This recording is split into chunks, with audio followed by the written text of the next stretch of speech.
I do this in one take. Those guys meticulously do 50 different takes to look perfect and not sound like an idiot. I don't care. I am an idiot. Yeah, we don't care about sounding like idiots here. Right.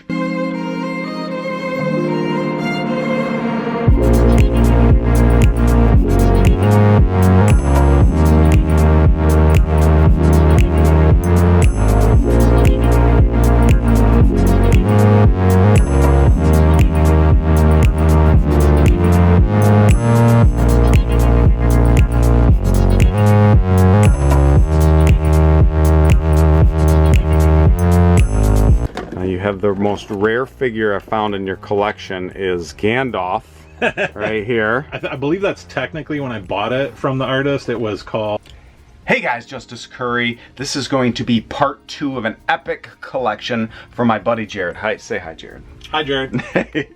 So part 1, if you missed it, I'm going to put a link right up above, was going over subscribe his designer toys. Now this was totally outside my wheelbox. He got to school us all. Please check out that video. These are what designer toys look like real quick. But I did a whole video outlining all of the cabinets and talking about the collection, and it's very, very amazing. You definitely need to watch it. But now we're gonna dive into the labyrinth of the collection with some super, super unique items that you don't get to see every day, from exclusive UK sets of He-Man to other vintage over here. We'll get to that in a moment, but I'm going to plug in my light again. Where did I hit my light? Did it come undone? Oh yeah, it keeps coming undone. Of course it did. Technical difficulties, that's all right. So, Jared, as we go around your toy collection, we're going to be looking and talking at the same time. Yeah. Can you tell me a little bit about your collecting progression? Did you start up as an adult or never stop from being a kid? Yeah, I've pretty much been collecting since I was a kid. I'm sure all of you will see the video with the vintage Ninja Turtle collection. Oh, yes. That's kind of where it started. Really, like I would say the habit or the desire to get toys on the regular. I would go to town with my grandma every Saturday and pick out a new toy. So that started with Ninja Turtles, but when I was pretty young, some old Star Wars stuff, things like that. And then when I got a job of my very own, much to my chagrin looking back, and I had money to buy cool things that I wanted to buy, I started back up again, really kind of more full force. So I would collect here and there throughout, like my teen years and stuff like that. But once I got a job, it went kind of full force and started getting into like Dragon Ball Z figures. Ooh, at the time, like imported stuff and things like that. And then eventually made my way back into like when they started remaking things like the G.I. Joes. Masters of the Universe was big for me when I was a kid, so a lot of that kind of stuff. And then eventually took me into the Funko Pop realm with some of the old 80s licenses that they did. And then I went from the Funko Pop stuff into designer toys. But I was real big into collecting pieces of my childhood, basically, at one point, where I would go back and find all the toys that I had as a kid and try to get those mostly in package or sealed in package, because that's just how my brain works. Be nice and organized and well kept. And I've let go of a little bit of that now, so I buy some loose stuff here and there too. But that's the great thing about collecting this stuff and then collecting designer toys. I get a little bit of both worlds, one where I can kind of open them and feel them and see the cool things that they do, and then some where they just sit in nice pretty boxes for me. So that's right. And all of us, I always tell people, there's no right or wrong way to collect. All of us have different personalities. Our OCDs are different. Some people like it all messy and disorganized, and some people like it lined up or sorted alphabetically. And there's nothing wrong with any of that. It's the stuff we find joy in. And a lot of it's with the hunt, a lot of it's with meeting fellow collectors. I am so thankful that I got to meet my new buddy Jared, and in that I have one close by, because many of you probably already know, us collectors are few and far between. Yeah, every city might have a handful of us, but it's not as predominant as maybe sports or shoe collecting or whatnot, but we all speak the same language when it comes to this kind of passion, and it is just a wonderful journey. Oh my goodness, I remember these. These are from the late 90s, if I'm not mistaken. Yeah, I think the first set I got of those Final Fantasy figures originally came from what was Babbage's in the mall over in Battle Creek. Okay. Those ones, of course, I ripped open immediately and didn't save the packages, so I bought a new set later on. But yeah, those are just some of my favorites, so I had to eventually, get those back into my collection, packaged up all nice. Yep. I did something very similar where I opened them, had them on display in high school, and then I had to get my sealed set. So I see Masters of the Universe.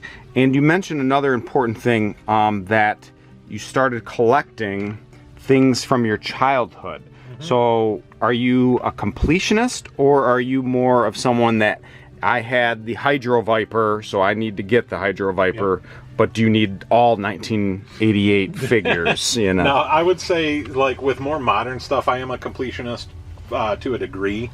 But with the vintage stuff, it's really what I can pull out of my old man brain and remember actually having as a kid. So that's really what drives my vintage collecting. Ah, gotcha. Oop, I gotta edit this. I'm gonna have to edit that one. That was how that figure was originally intended to look when it came to market. Oh, because here's the production one? Yep, feedback from parent groups and stuff. Apparently, NECA had to go change it and then put a little bra over the top of it. So. Well, how did you get this? Is that a custom? I opened it and just popped the bra piece off because they were just glued on post-production, so you could just pop it off. You gotta be kidding me. And I was like, dude, I've got to have it because that's how they show the video game. I was like, I have to have that. Right. Oh my goodness. I remember these McDonald's toys or Burger King toys. Holy moly. Oh yeah, those were some of my favorites. The changeables over there next to it, those were absolute favorites. Oh, the Transformer type-esque. Mm-hmm. Yes, me too, man. Who does not want a transforming cheeseburger? Gosh. I want to eat one right now. Your neighbor, I was just telling Jared, the neighbor directly right next door, I stopped at a garage sale before I got to his house. Let me get closer. And I go, hey, do you got any vintage toys? And the guy goes, oh, I sold a complete set of She-Ra. And I'm like, what? Oh my gosh. Not to me. Yes. But he had in a bin like these ones. I don't remember what they call, where the clothes come off of them. And unfortunately, all the good stuff was sold. And he only had one little thing that I was That's my normal garage sale luck, is all the good stuff is sold. Yeah. And then I just lose to even bother looking at most of the time. I almost, when he said, oh, I just sold this, I almost was like, sir, stop telling me. I don't want to hear the rest of the story. The story is terrible. Yes, the story is horrible. Oh my. And of course, like, I think pretty much the whole back wall is what's left of my pop collection. At one point I had, I want to say, let me get out of the way here, like upwards of 1,500 to 2,000. 1,500 to 2,000? The majority of this room, like the wall you just went down. Yes. And then the wall over here was all pops. Whoa. And the back wall also. So I had a lot, but I have culled a lot of that collection recently. Wow. Are they a lot of the variants that they suck you down and go, oh, you need to buy 5 of these different paint schemes? This was a perfect example of my completionist mentality when I didn't need to have it. It was, I need every variant ever of this Chucky or this Jason, or, because they would do, like, Jason from the first movie, well, Jason from the second movie, Jason from the third movie, the fourth movie, and, like, dude, and then you got one that's going to glow in the dark. You got a metallic one. So just like any other toy company, but, they know what they're doing. They have to reuse the tooling and stuff to, make their money back. And they know people like us are going to buy them. Exactly. Variants. Here, I'm going to scoot back around to the other way. I'm dragging, you get to see behind the scenes, a power cord for my little light. A little light, so we can give you a really good view. So let's look at some of these ones behind the door. Yeah, so that's one of the very few lines that I still actively collect. It's no longer World of Nintendo, it's Super Mario. Oh, okay. But those you can still find in like GameStops or Targets, the checkouts at Walmart, that kind of thing. And I really focus mainly with that one on the villains, the Mario villains. Oh, okay. Don't really care to have like 20 different Marios. But, I'll take a new Mario villain every once in a while. It's a lot less easier on the wallet. Yep. Or a lot more easy, I should say, on the wallet. Are there any differences, or you just have 2 of these? Those are pretty close, but you can see, like, I think this one was the first production run where it was real cloudy. Yep. And the vinyl on these ones was much more clear. Okay. So you can see the insides better. They also did a really cool one at GameStop, but they packaged it horrible. It was a UV reactive one. What?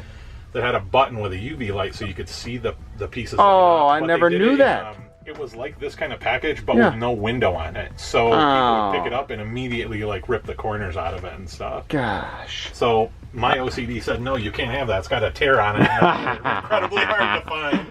I gotta see that, because I have 2 of these in my own collection, you know, loose, because I just was a big Metroid fan. Metroid toys that they've ever made. So yeah, you find Metroid. Or even Legend of Zelda to some degree now, and like I have to snatch that stuff up because you never see that stuff. Nope. What's the story on this? That was custom made. Yeah, Luigi's Mansion. From Luigi's Mansion, yep. Mario. I played that endlessly with my son. That was one of the first video games. Gooigi, I think was. Gooigi, yes, Gooigi. Yeah. Oh, we had a lot of fun playing that. Yep.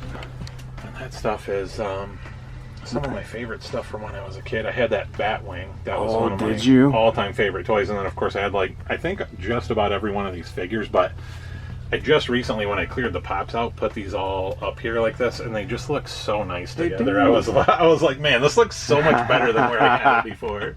Right. In the other video, I don't know if I'm going to post it on the end of this video or the prior one, or maybe both, the giant collection of Ninja Turtles that I just bought off of him, which is really exciting. Mask is another line that I've kind of wanted to go down, just waiting to find them. I never had Bone Age growing up. Bone Age was one of my favorites. I've actually got someplace else. There's one of the dinosaurs from Bone Age. Yeah, I think it's over there. We looked at it on the below. Those were really cool because they would like pieces would shoot off them, and you know you could have like bites with them and stuff. They were really cool. That carded figure I actually found in Canada at one of the Canadian toy shows that I used to go to, and it was a production sample, I think. Oh. Now, Power Rangers, I was mentioning I got one thing from your neighbor. It is an unused grocery bag, a paper grocery bag from, I can't remember which grocery store, but it all had Power Rangers printed all over the, all over the side of it. Oh, that's kind of unique. Are these blind bag things that you buy? Some of them are. Some of them are from like retail sets that just come in like a 2-pack, or some of them are like a single with like an animal or something. So like, you know, you get the animal. See, I just want the figure. But yeah, some of them are also blind bags too. But the cool thing about those blind bags is when they make them, they've got little stamped numbers on the back. And you can look them up. You can tell which ones they are. Yeah. So you can buy a set without having to pay a bunch of money to get doubles. Yeah, the ones that I've been debating myself is the Muscle Man, the Battle Beast, and actually I have all 3 of the ones I want the most together, which is very ironic. And then the translucent one, like Adventure People. That's right. Oh yeah, that one was very, very cool. They actually did another like adventure person in that. Oh, it's you can see it down on the bottom shelf, I think, to the left, in its own little box. Sorry, next whole shelf down. Oh, okay. That guy. Oh, down there? Nope. Sorry, you're right. Oh, yeah, a translucent one. That guy. Oh, yeah. And his own little, they did like an anniversary line, and they put them in their own little packages. Well, I'll be darned. Neat. Very neat. Those aren't too bad. Like, I think I ended up actually having to buy those too, I think, on eBay, because they were like mostly only at like Kroger's. Mm-hmm. I think I paid like $5-6 a piece or something. They weren't too bad. Nice. Oh, baby Skeletor.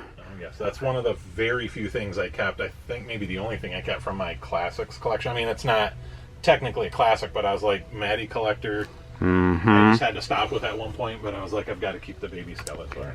I heard that one can fetch several $100s. I don't know what it's up to now, but it's quite desirable. Yeah, last time I checked, it was like a couple hundred, I think, but that was, years ago. Right. Yeah, you're more than welcome to just flip through all that. That's the, I think I told you about that book when we were looking at the Ninja Turtle collection. It's got a bunch of like the old new stock Halloween stuff. It's got holograms that I had when I was a kid. I was obsessed with holograms. I still kind of am. Somebody's dad, I can't remember who it was, but one of the guys I went to school with, his dad worked at a factory that made them, so we would get the like loose ones like that all the time. You gotta be kidding me. Wow, that's a cool book right there. I'm very happy too that Super 7 did all these crossovers with Motessels, or I'm a huge Muscle Man collector, and then they took all those beloved lines, or wrestling, Aliens. Yeah, I wish I would have caught the Street Sharks, man. They did. I got a few of those. Below, and I was like, those are really cool, but yep. I hate paying more than the bare minimum for things when I know that I shouldn't have to. Yep. Is that Kevin Eastman? Oh, that is Kevin Eastman. Yeah, that's wow. that was the convention, the Detroit Fan Fair, which I think only ran like 1 or 2 years. But yeah, I met him there, and he did a couple things. He signed those figures for me while we were there because we were at the end of the line. Oh, he signed these figures? So those are all signed, and then he did, like, there's a letter down there to you. Yep, I kind of can see Dear Kevin. He wrote a letter back, or I wrote a letter to him, and he wrote it back because I had to mail him comics to sign as well because we didn't have time. And he, like, at his own expense, shipped them all back to me, did a couple original sketches for me and stuff. What? So it was really cool. Yeah, he was a very, very nice guy. How freaking amazing is that? I know I wasn't allowed to like Rainbow Bright because, you remember back in the 80s. You're a boy. That was a girl's my goodness, you would get destroyed from your social group. So the Sprite there, that was one I had, or that was not the one, but the one that I had when I was a kid. And then the Rainbow Bright is, I think, from the early 2000s, maybe. Mm-hmm. Wow, look at that Mantisaur. Are these sealed boxes? Those are sealed. Yeah. Oh man. Yep, that was when I was on my vintage kick, and I was like, I'm pretty sure I owned this when I was a kid. So I needed to buy that one. Battle Bones I didn't, but I found that sealed for a really good price as well. Oh, good. We were just talking about the Mad Scientist because I'm currently looking for that exact same set because I have very fond memories of playing with my brother with this. Got it for Christmas or birthday. I don't remember the particulars, but very fun. I can remember dissolving many a monster skin. Yes. With that myself, and I've got to get through that one because I just got it and kind of figure out what's in there and display some stuff a little bit better. Nice. Yeah, this is it's nice going through this with you because I forget all of what's in here sometimes. So kind of look through and say, oh yeah, I have one of those. That's cool. The true mark of a collector, though, is if you get so much stuff and you're collecting heavy in a line that you rebuy the exact same thing because you forget that you've owned it. I got a handful of times, probably on one hand, you can count, where I've rebought the same thing. The most embarrassing ones, I shouldn't even tell you guys this one. So I was on a big kick collecting vintage Nintendo games, and I went to a place and I had a big list, a check-off list of all 500 plus Nintendo games, and I went through their stock and got this like 20 stacks or 20 different NES cartridges. Went to the front counter, purchased them, got them home, started looking at them all, and I bought in that 20 lot, I bought the same one, like a Top Gun 2 or something, and I'm like, wow, that's horrible. Like, okay, yeah, there's no return. Yeah, you sir, you just bought the same one, but I'm not gonna say anything.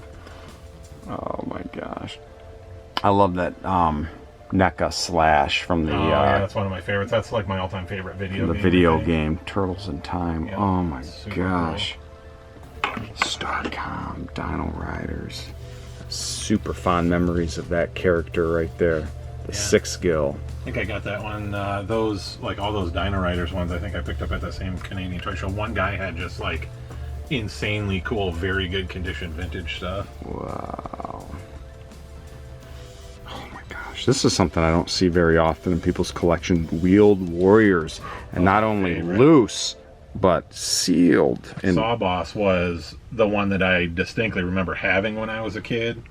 So that one I had to own, but I picked up the other one because it was like in decent condition or whatever. But yeah, those were great. I love the little brains. Yes. You could put inside the green brains or cars or whatever. Those were so much fun. Yeah, these ones right there. Ooh, some vintage. Oh, the Mutations. Yep, they have been opened and played with, but they're... What is special about these Mutations? That these ones just ended up from all the vintage stuff I had when I was a kid being still complete and with the packages. Yep. You know, out of everything that I had, I was like, well, these ones seem appropriate to keep because they're very cool. They have all the pieces and you know, and they display well. They're very cool little boxes. Yeah, oh, I dig it. Yep. I do have memories of them for sure. Oh, the Dragon Ball orbs. Jared. Wow. I'm gonna go pick up Beverly, okay? Okay, thank you. Nice. Oh, am I blocking her in? No, I don't think so. Let me check. I'll be right back. I'm parked on the right as you're pulling in. Oh, no, you're good. Okay. Sorry. We'll have to edit that. Yeah, I always say I'm going to edit it and then I forget. Pre-planning ability. Oh my gosh. Were you a big Hot Wheels collector or is it subject matter? Yeah, you can definitely see a theme. It's all nerdy, like licensed stuff. I do not really... Hot Wheels collectors, no offense to any Hot Wheels collectors, I am not willing to compete with you. I've seen how that game is played. I used to be the store manager at a KB Toys, and I will absolutely not go down that rabbit hole. Some things I can hold myself back on, but any of the cool stuff like the, you know, Knight Rider, Star Wars, X-Men stuff they've done, it's mostly Batmobiles, I think, is how I got into it. Oh, yeah, like a filthy amount of variants of Batmobiles. Oh, smart.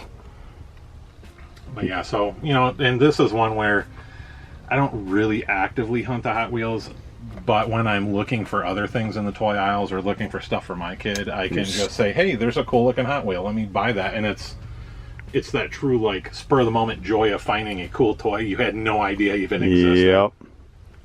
Now you have the most rare figure I found in your collection is Gandalf.